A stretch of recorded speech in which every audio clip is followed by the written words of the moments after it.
Batman मधला joker, Avengers मधला Thanos किंवा एखादा खलनायक असा तुम्हाला आवडतो का? मग तुम्ही वाईट माणूस आहात का? तर अजिबात नाही आहे. खरं कारण मी तुम्हाला सांगतो. कार्ल युंग नावाच्या मानसशास्त्राचं एक संकल्पना मांडली होती, शॅडो सेल्फ. आपल्या प्रत्येकाच्या मनामध्ये राग, सूड, बंडखोरी आणि नियम तोडण्याची इच्छा असते. आपण समाजात राहण्यासाठी आपण ती दाबून ठेवतो. मग पडद्यावरती जोकर दिसतो जो कोणाचीच पर्वा करत नाही आणि आपल्या मनातील तो दडपलेला भाग त्याच्याशी जोडला जातो.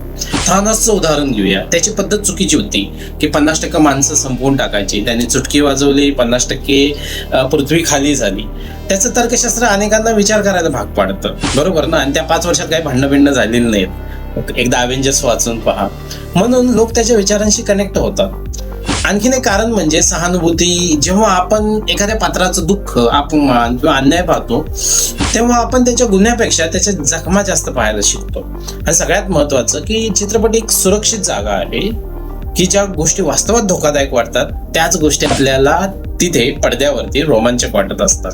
म्हणून खलनायक आवडणं म्हणजे तुम्ही वाईट आहात असं अजिबात नाहीये.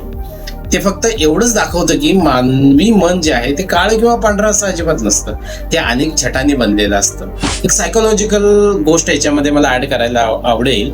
ज्या खलनायकांचा तुम्हाला तिरस्कार वाटत नाही तो बहुतेक वेळा तुमच्या मनातील एखाद्या दडपलेल्या भावनांचा आरसा असतो. आता याविषयी तुम्हाला काय वाटतं हे कमेंटमध्ये मला नक्की कळवा.